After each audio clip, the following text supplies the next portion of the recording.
गुम्बद में चढ़ गए। बोले हाँ पता है, तुम्हें थोड़ा कम पता है, मुझे पता है राम भक्तों ने मस्जिद को उखाड़ दिया है, एक एक ईंट लेकर अपने घर जा रहे हैं। तुम्हें पता है इसका भुगतान क्या होगा? इस्तीफा दे दिया। सरकार छोड़ दी पर उन्होंने राम भक्तों पर गोलियां नहीं चलाई। इसलिए जब लोग कहते हैं तुम भाजपाई हो, तो मैं गर्व से कहता हूँ कि हाँ हम भाजपाई हैं। जो राम के लिए सरकारें त्याग सकता हो, जो राम के लिए अपनी कुर्सी छोड़ दे,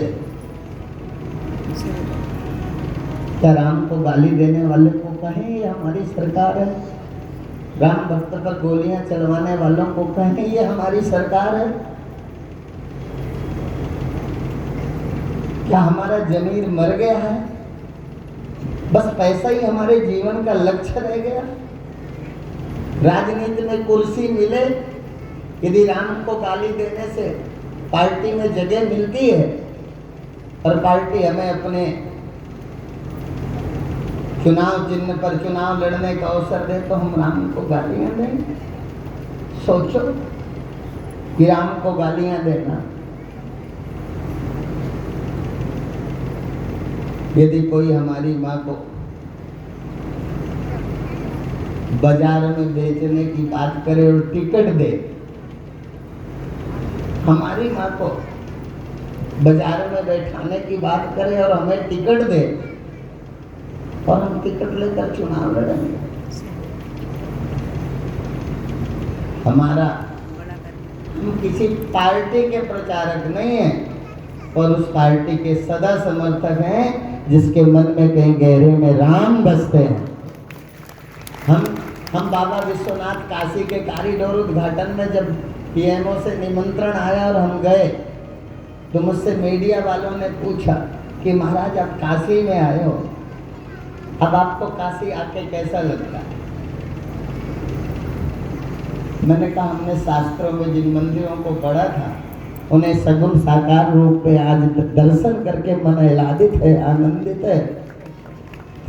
तो बोले आपको अच्छा लगा ना, आपको पीएमओ से निमंत्रण आया, इसका मतलब आपका नाम देश के पीएमओ तक है, आपको प्रधानमंत्री जानते हैं, आपको मन करने। मुझे इस बात की खुशी नहीं है कि इस देश का प्रधानमंत्री मुझे जानता है। मुझे यदि खुशी मेरी पूछो तो मैं ये कहता हूँ, मुझे तो इस बात की खुशी है कि आज इस देश का प्रधानमंत्री नरेंद्र भाई मोदी भारत को और भारत के मन को और भारत की संस्कृति और भारत की शुद्धता और अखंडता को जानता है, इसलिए खुशी है।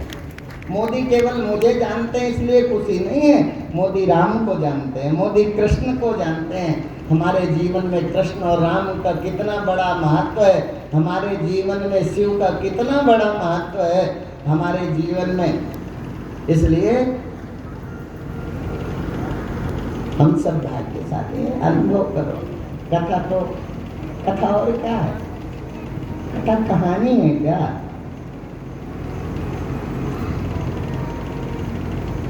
कथा और क्या है? कथा तो उसी को कहते हैं जिसके श्रवण करने से हमारे अंदर का छिपा हुआ सत्य, मरी हुई मानवता, संवेदना जागृत हो, जो मर चुकी है स्वार्थ में, लालच में, कामनाओं में, जो मर गई है, जिन्हें केवल पैसा ही सब कुछ लगता है। पैसा मिले तो शरीर बेच दे, पैसा मिले तो देश बेच दे, पैसे के लिए पागल कर। यदि साथ ले जाते तो मैं तुम्हारे हर निर्णय के साथी था। यदि तुम पैसा साथ ले जाते, और वो एक सिकंदर जब चला दुनिया से तो दोनों हाथ खाली।